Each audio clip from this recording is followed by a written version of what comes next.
Hi, welcome back. This is week 8, video number 2. And we're going to continue with our discussion of revising academic writing. In this video, we're going to take a look at the apostrophe. And the apostrophe is a confusing little punctuation mark, but it basically has 3 uses. The first is to form possessives of nouns. So that means to show ownership of something. The second is to show the omission of letters, and that happens in contractions. And the third is to indicate plurals of lowercase letters. So we don't use that one as often. It's really 1 and 2 that we're going to look at. I'm going to go to this link above because I think this website does a really good job of showing the apostrophe and how it's used. So I'm just going to pull up the website and we'll go through the different rules for the apostrophe.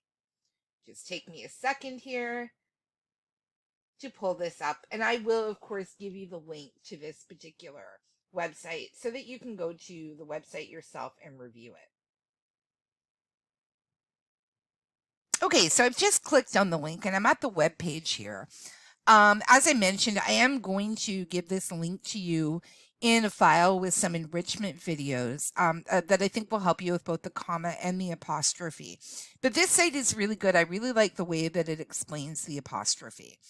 And it claims that the apostrophe causes more grief than all of the other punctuation marks put together. I'm not sure I would agree. I think the comma is a little more difficult, but the apostrophe definitely is one that gives people some trouble. There's 2 very different and important uses for the apostrophe in English, and I mentioned those to you earlier, possession and contraction. Let's take a look at contraction first. So a contraction is just a fancy grammatical way of saying that you're going to jam 2 words together. So when we're using not, is, am, will, would, have, and are, oftentimes we jam those words with other words and form a contraction. When we're writing, we put an apostrophe in to show that we're leaving out some letters. Okay? So for example, if I'm using not, if I were to say is not and contract it, I would say isn't. And the apostrophe stands in for the missing O. Has not, hasn't. Had not, hadn't. Did not, didn't. Okay? When I'm using is, right, I'm also sometimes using an apostrophe in contraction. So she is, right, she is friendly, or I could say she's friendly using the apostrophe. Okay. We do this with am, will, would, have, and are. Okay. The tricky ones are its and its, your and your, whose and whose, and their, and their. So if you take a look at the website, you'll see that it gives some examples, right, that shows the difference between contraction and possession using these particular words. Okay, so that can be a little bit tricky. Remember, the easy way to tell whether you need an apostrophe or not with a contraction is to ask yourself if you're leaving out a letter. Are you jamming 2 words together to form a new word? Possession is the other place where we use the apostrophe. And the possessive apostrophe can be a little bit tricky. So I'm just going to scroll down and we're going to take a look. In most cases, okay, you simply add an apostrophe S to show possession. So if you take a look, right, they've given you some example. A ship's captain, a doctor's patient, Ibrahim's coat. The apostrophe S shows that it is the coat that belongs to Ibrahim. It is the patient that belongs to the doctor. It is the captain that belongs to the ship. And most of us are pretty good with that one. It's when we get into some of the complications where the possessive apostrophe can be a little bit of trouble. Plural nouns that do not end in S also follow this same rule.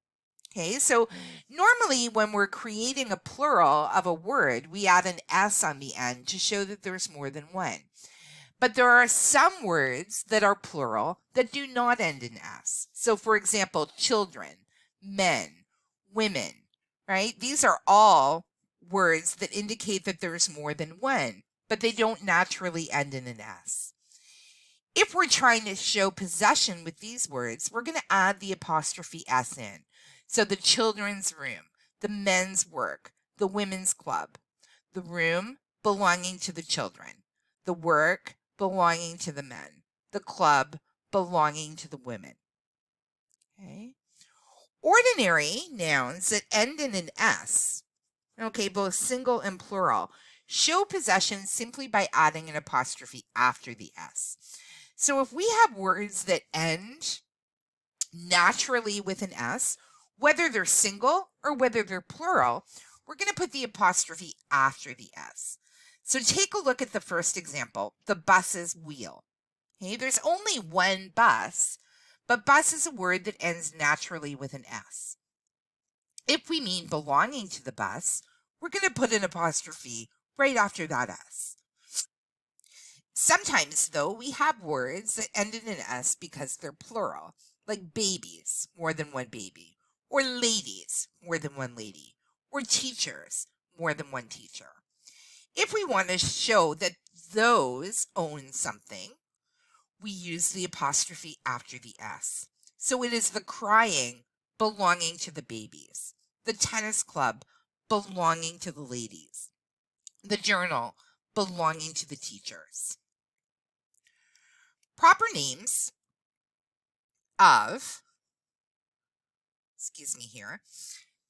people, cities, and countries that end in an S can form the possessive either by adding the apostrophe plus an S or simply adding the apostrophe. I was taught when I was in school that you only add the apostrophe and not the extra S. But today, either are considered correct. So, for example, if the person's last name is Jones and you want to say it's something belonging to Mr. or Ms. Jones, you can either add an apostrophe plus an extra S or simply add in the apostrophe. Okay, so again, take a look at the example: the Hughes' home, Mr. Jones's shop, Charles's book. There is one big exception to take into account, and that's when you're using the word it. The problem with its is that it's both a contraction and a possessive. We do different things depending on the situation that we're in. If we mean it is, we're going to use it apostrophe S. Okay, so that stands for it is. So I might say something like, it's raining today. It's time to work. Any place where I mean it is, I'm going to use it apostrophe S. But if I mean belonging to it, I'm simply going to use ITS. So I might be talking about my cat. You know, I always talk about my cats. I might say the cat licked its tail. In this case, I mean the tail belonging to it. So I don't use an apostrophe because it's a possessive. This is a little bit tricky. The main thing to keep in mind, though, is if you mean it is, use the apostrophe. If you mean belonging to it, do not use an apostrophe. Just like with the comma, I have linked some really good videos that go over the explanation. I think it's worth watching them, even though they'll just be repeating what I've just told you, so that you can get a really good handle on the apostrophe use.